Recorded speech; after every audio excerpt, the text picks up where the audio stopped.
I want to thank the gentlelady from Texas for spending time with me yesterday to go over some of the provisions of the bill, and I left that discussion with the perspective that the bill was silent on the matter of abortion and really was about helping pregnant women in prison.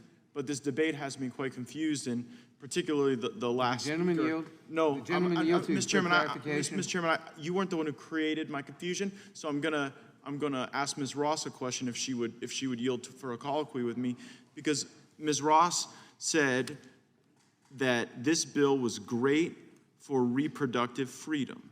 The underlying bill and its bipartisan nature are great for women's reproductive freedom. And I would like to know how, if you'd be willing. Mr. Gaetz, it's great for reproductive freedom because it respects when women want to have a child, that they get the care that they need and they are not abused. In your mind, does it also respect their wish to not have a child? It doesn't speak to that issue, but reproductive freedom also involves women who choose to have children and want to have those children under the best possible circumstance, free of abuse. So it's not your contention then that the bill makes it easier for women in prison to have an abortion? Mr. Gaetz. Why don't you ask me? I'm not. Mr. Gaetz, I think what you should do, if you want to address this to Ms. Bass, you can.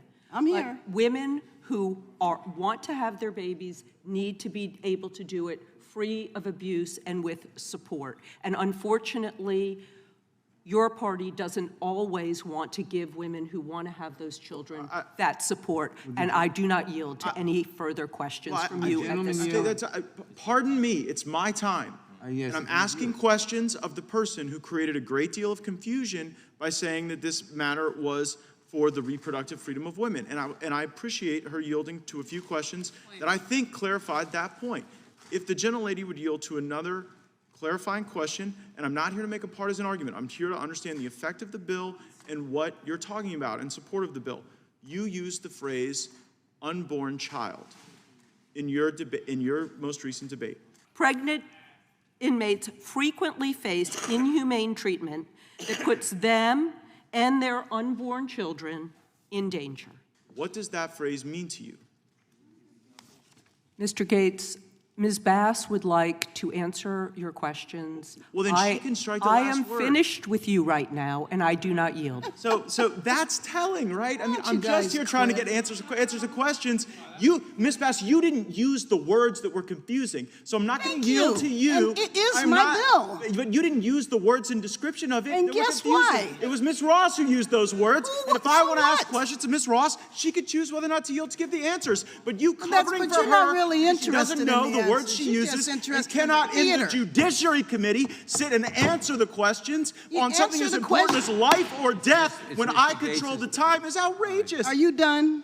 I'm with done your when my theater? time's done. And when It's I'm Mr. done, Gaetz's you can time. you can yield for those questions. But it's crazy that in this committee, when I'm trying to get honest answers to questions about the effect of the bill, You don't want whether or not it honest paves the way to abortions, that you all want to sit up there and squawk at me rather than allow me to ask questions. When you have the time, you can control the time. How about that? But these are fair questions. She used the phrase unborn child. This is I would like to theater. know what that means to her, because what it means Then to ask her us on a break. is that it is a life. Time is Well, you know what? Mr. I want the answer on the record, Ms. Bass. I want the answer for the American people, because to all of us, my party that was impugned, we actually think that unborn life is a child and that there is a liberty interest there that is worthy of our defense and our protection and the values that undergird the American Constitution.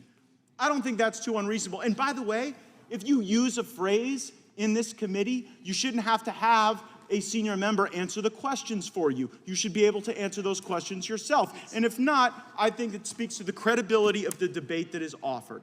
So I'll yield, Ms. Bass. I got 50 seconds. Thank you. I would like for us to vote on the amendment. I think the bill is clear. The rest of this discussion is theater. I would like to vote on the amendment. Well, Can we vote on the amendment, Mr. Chair? I tell you what, Ms. Bass, reclaiming my time, we'll vote when we're damn well ready and when we're done answering our Oh, you chair the committee now? No, we have rights in the minority to utilize time under the 5-minute rule to be able to offer our perspective on matters. And we're sorry if you all are in such a rush to kill unborn life that you're unwilling to answer our questions. But you know what? The good news is, with the Supreme Court we currently have, this is now a pro-life country, and we've got all the time in the world for that. I yield back.